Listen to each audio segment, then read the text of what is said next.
Assalamualaikum warahmatullahi wabarakatuh. Kepada Dewan Juri yang terhormat dan teman-teman semuanya, perkenalkan nama saya Fajar Ayu Nur Aini. Saya perwakilan dari SMP Negeri 1 Jatilawang. Di sini saya akan menceritakan cerita Babat Pasir Luhur.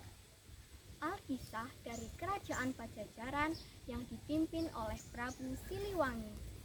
Saat itu, tahtanya akan digantikan oleh putranya yang bernama Raden Banyakcatra. Akan tetapi, Raden Banyakcatra harus memiliki istri dulu sebelum menjadi raja.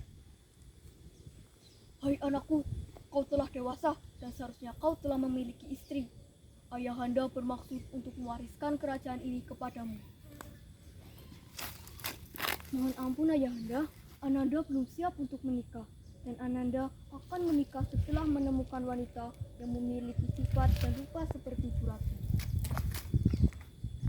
Jika itu kemauanmu, maka pergilah dari kerajaan ini sebagai rakyat jelata dan temukan wanita sesuai keinginanmu. Setelah keluar dari kerajaan, Banyakcatra menyamar sebagai rakyat jelata dan mengubah namanya menjadi Kamandaka.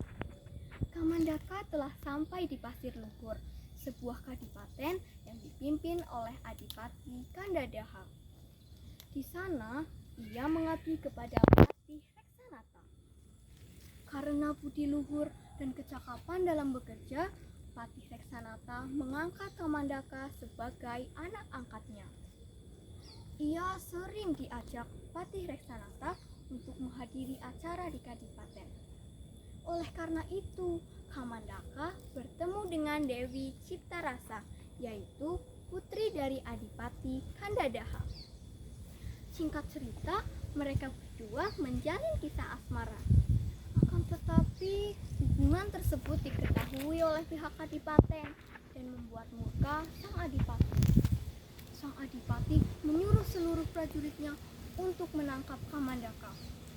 Akhirnya, Kamandaka dikejar-kejar oleh para prajurit Pasir Luhur, sehingga ia terjun ke Kedung Petaunan di Sungai Logawa.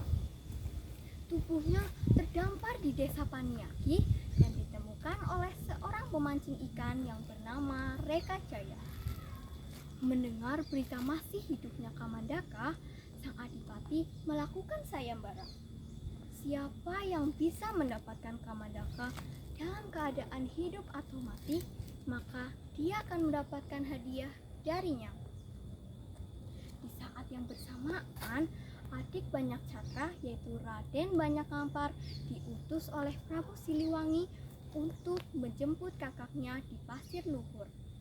Di sana, ia menjadi rakyat biasa dan mengubah namanya menjadi Silihwarni. Silihwarni mengabdi kepada Adipati Kandadaha. Di saat itulah Silihwarni mendapatkan tugas bahwa ia harus menangkap dan membunuh Kamandaka. Sebagai buktinya, ia harus membawakan jantung dan hati Kamandaka. Hal itu disanggupi oleh Silihwarni. Kemudian Silihwarni berangkat ke desa Paniaki bersama beberapa anjingnya.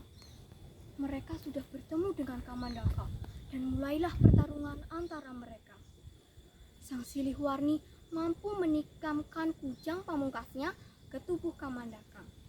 Untunglah Kamandaka sakti dan bisa melarikan diri dari Silihwarni. Karena lukanya itu, Kamandaka menyepi di sebuah gua. Silihwarni pun terus mengejarnya hingga di depan gua. Kemudian Kamandaka menyahut kepada Silihwarni bahwa pantang bagi putra Raja Pajajaran untuk lari dari tantangannya. Mendengar hal tersebut, kira-kira Silihwarni percaya atau tidak ya teman-teman? Ternyata Silihwarni tak percaya. Kamandaka pun mengungkapkan identitas dirinya di hadapan Silihwarni. Sebaliknya, Silihwarni juga mengungkapkan identitas dirinya di hadapan Kamandaka. Mereka saling berpelukan dan minta maaf. Silihwarni kemudian membunuh salah satu anjingnya untuk diambil jantung dan hatinya yang akan diserahkan kepada sang adipati. Kamandaka kemudian bertapa di dalam gua. Ia mendapatkan petunjuk bahwa niat untuk mempersunting Dewi Ciptarasa akan tercapai jika ia telah menemukan pakaian lutung. Oleh karena itu, ia disarankan untuk menetap di Batur Agung, tepatnya di sebelah barat daya dari Baturaden. Di Batur Agung itulah Kamandaka mendapatkan pakaian lutung kasarungnya. Di saat yang bersamaan, Adipati Kandadaha bersama para prajuritnya sedang berburu di hutan tersebut. Salah satu prajuritnya menemukan lutung jelmaan Kamandaka. Sang Adipati sangat senang karena lutung tersebut sangat jinak. Mereka tidak tahu bahwa lutung tersebut adalah lutung jelmaan dari Kamandaka. Ketiga putrinya pun saling berebutan untuk memeliharanya, sehingga sang Adipati memutuskan barang siapa yang bisa memberi makan lutung tersebut dan makanan itu diterima oleh lutungnya, maka dialah yang wajib memeliharanya. Tentu saja lutung itu hanya mau menerima makanan dari Dewi Ciptarasa, sehingga Dewi Ciptarasalah yang memeliharanya. Hari-hari berlalu, tiba-tiba lutung tersebut berubah menjadi Kamandaka.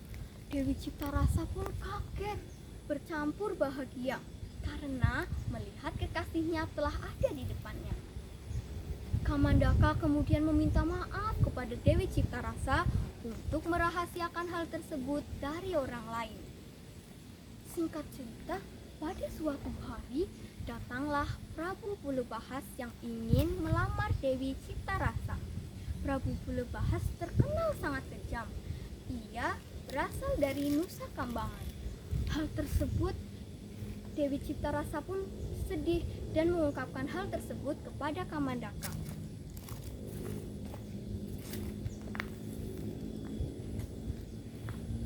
Oh Kanda, bagaimana ini? Apa yang harus aku lakukan? Jika aku menolaknya, maka ia akan memporak-porandakan seluruh kadipaten ini. Tapi jika aku menerimanya, maka aku akan bersedih karena berpisah denganmu. Jangan sedih, Wayadinda. Aku sudah punya jalan keluarnya. Kau terima saja lamaran itu, asalkan dia mengizinkanmu selalu membawaku. Dan dia tidak boleh membawa salah satu prajurit pun dari Nusa Kambangan. Hari pernikahan pun tiba. Prabu Pulebahas merasa amat terganggu adanya lutung tersebut, sehingga Prabu Pulebahas sudah tidak bisa untuk meninggalkan kesabaran tersebut. Prabu Pulebahas memukul kepala lutung dengan keras. Lutung jelmaan pun balik menyerang Prabu Pulebahas, sehingga terjadilah pertarungan sengit antar mereka. Prabu Pulebahas telah mengeluarkan semua kesaktiannya untuk membunuh lutung jelmaan itu. Tetapi lutung jelmaan Kamandaka lebih sakti, sehingga Prabu Pulebahas mati di tangan lutung jelmaan tersebut. Kemudian lutung tersebut berubah menjadi Kamandaka. Di hadapan semua orang, ia menyatakan bahwa ia adalah putra dari Prabu Siliwangi. Sang Adipati Kandadaha pun tidak bisa membatasi niat Kamandaka untuk mempersunting putrinya.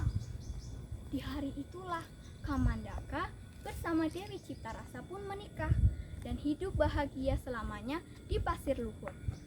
Nah teman-teman, pesan moral dari cerita ini adalah kita sebagai manusia harus selalu berusaha untuk mencapai impiannya.